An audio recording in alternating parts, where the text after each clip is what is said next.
Welcome to Tech Tips with Sold Out Media. I'm Amanda, and today I'm going to give you my, a 2-month review, or rather my feelings about using the Canon C80 after 2 months, or the EOS C80 if you want to be really particular.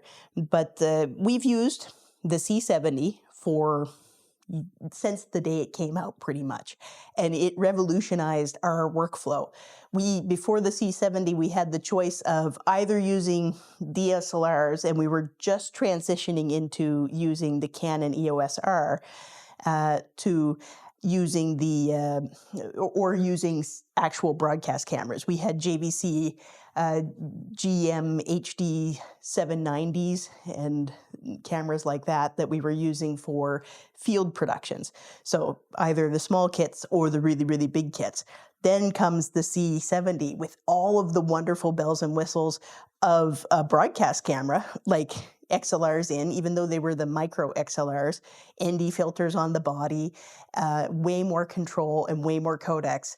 And it really was a game changer for our workflow. So when the C400 came out, you guys know we got that as fast as we could get our hands on it. In fact, I think Canon actually sent me a Canon jacket because we were within like the first couple hundred people to order it. So anyway, but also the C80 as soon as it came out. We were anticipating this camera for a long time. We told our supplier to put us on the list for the C70 Mark II as soon as it came out. And I was a little off. It wasn't the C70 Mark II, but it was the C80. And you know what my hint was? They released a year earlier the cinema camera lenses, like the cinema lenses with the RF mounts. And you got to know they weren't doing that just for the C70. Okay, so what do we got in body instead of the C70? You got a full frame sensor, 6K full frame, whereas the C70 is only 4K. And you have all the same original things like the micro XLR ports here. You have your HDMIs and all that. But you also get a full SDI out. And again, from a more of a professional filming or broadcast standpoint, what an epic thing to have, both for field monitors or also if you want to record to a more professional deck. So, but then in addition to the XLR ports, something else you get here is an actual digital hot shoe. So you can buy the Tascam audio adapter for this camera, and it will actually work and give you full-size XLRs and a full-size audio thing at the expense of removing the handle because it's kind of big and chunky. There is an extender for that port, so I could move that hot shoe function up to this cold shoe up here and then have the audio on top of that. But that seems like a bit much for me. The mini XLRs works great, but if you want to actually have the Tascam and that fuller audio interface, you can do that with this camera. Couldn't do it with the C70. Other body features that you have, there's a new battery series, BP A30N. So the other BP batteries wouldn't have had the N. So this is supposed to have a little bit better battery life. That being said, like the C70's batteries are just phenomenal in every way. You got a network port on the back for setting it up with multi-cameras or NDI or anything else that you want. And you got a more robust screen. So the original C70 had a bit of a wobbly screen. This one is much more reinforced than those. So full frame, still no IBIS in this one, but it does have digital stabilization and it works with the lens stabilization. So on that note, let's hop over to the first test and you can actually see us chasing Linus's sister with this camera at different settings.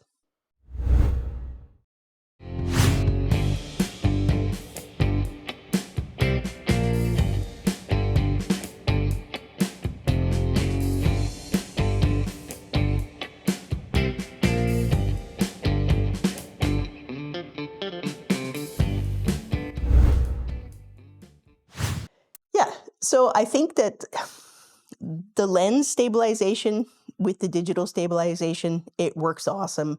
You definitely see, I never like putting it up to the highest level of digital stabilization because I don't think it looks as good, but you can judge for yourself there. Now, the next thing I want to say, next big change on this camera is it has, as you may already know from the people who've had the pre-release of this camera, 3 native base ISOs. Just like the C400, you have 3 different base ISOs. And that changes whether you're in C-Log and RAW or wide DR and HX-ABC. Not RAW. So with the not RAW, you have base ISO of 400, 1600, and 6400. In RAW with the C-Log 2, you have base ISOs of 800, 3200, and 12,800. So we did some tests here. The first one that you're going to see is we did a little shoot and we tried to have an underexposed shot so you can see when we boost up how noisy the cameras are side by side. And what we did, we added the R5 Mark II into this test as well. So in the first bit, you can actually see if we show the HX-ABC or the Rec 709 wide DR kind of codecs, you can see they're a lot noisier than the C-Logs. I'll show you the C-Logs now. And it blows my mind how clean the C80 is in C-Log 2. Now, we shot the R5 in 8K because that's its native RAW, and we shot the C80 in 6K and the C70 in 4K. So there is a little bit of difference there, but for all intensive purposes, we try to keep the settings as close as possible. But look at the difference in the noise. Like, just phenomenal how well the C80 performs here. Now, there is an advantage to using the base ISO. You can actually put the base ISO to a higher level than what you need and then back down to the ISO that you are using. So for example, we did this test here where we set the ISO to 5,000 at all 3 base ISOs in C-Log 2. So you have 800 and we set the ISO, base ISO 800, we set the ISO to 5,000. Base ISO of 3200 and set the ISO to 5,000, and then base ISO of 12,800 and set the base ISO to 5,000. And in principle, the base ISO that's higher with a lower actual ISO should give you a cleaner look than the base ISO that's closer to the ISO that you're using, if that makes sense. You can see it here. All right, so the next thing I want to show you guys, next physical difference with this is actually the screen. So the screen brightness, you're not going to see anything here, but let me show you my B-roll shot instead. But the screen brightness on the LCD for the C80 compared to the C70 is actually quite a bit brighter. I tried to capture this by going out in the sun and using my iPhone to show the screen. And you can see that the C80 is just a little bit brighter.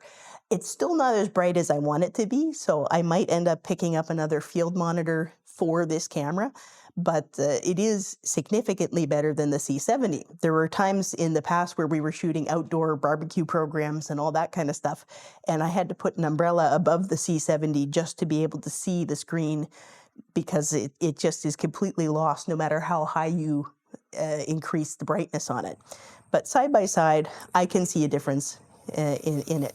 The other thing that we're going to see is with the focal length difference that you get, the C70 is a Super 35 sensor. So you're going to get a crop effect lens to lens. So here's side by side the C70 with the C80 at a focal length of 50 with both. And you can actually just see what the framing difference looks like there. Just another little difference with them. Now, next thing you want to see, here's the Muffin Man. This is our auto tracking, or what do you call it, focus eye tracking of Jacob trying to avoid the camera.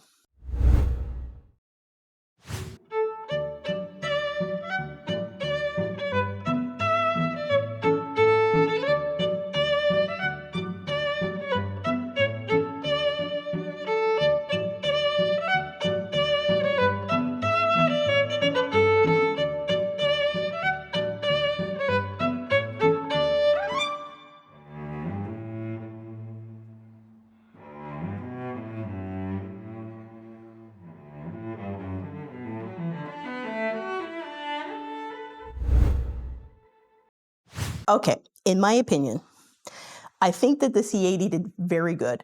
I still think that the actual R5 Mark II, which you don't see here, is way faster, but for all intensive purposes, it was very sticky. It only lost him a little bit when he turned around, but yeah.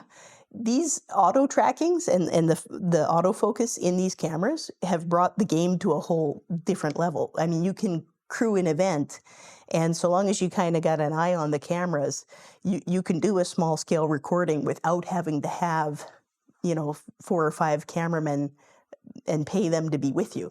So for a small filmmaker, this is an incredible tool to have. You and one of your friends could basically do, for example, a cooking program like Linus and I have for many years, except for we had the evolution of the cooking show. Go back and watch our video of the behind the scenes of the different cooking programs that we did. We did one with a small crew, and then we did one where we trained our whole crew on how to do that event. But yeah, it's worth checking out. Really, really very fun. So just like the C70, I don't know if I mentioned, but this also has the same built-in ND filters, and like the C400 as well. This camera, I'm hoping, pairs with our C400 perfectly well.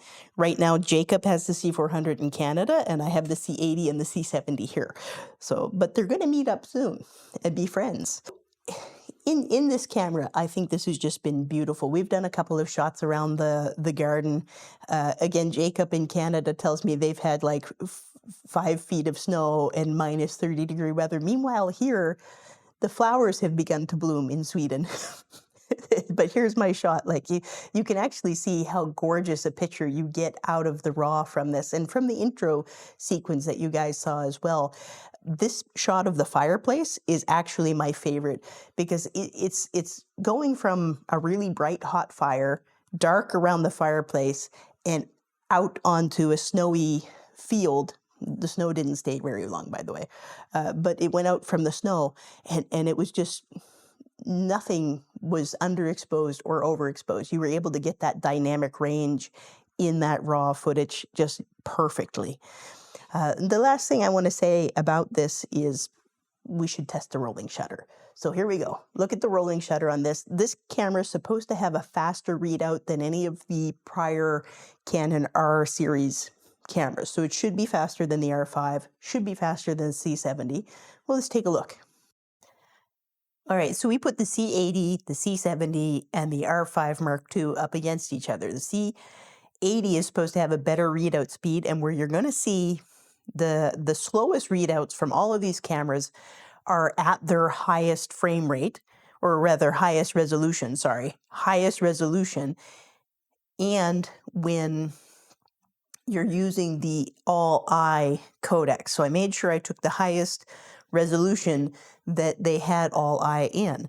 And all-eye because it's processing each bit of information one by one by one, instead of long-op, which is kind of trying to analyze it together to be a lighter codec for you. Anyway, so here you can see them. And like without even zooming in or anything, you can definitely see that the C80 has much less wobble than the other three.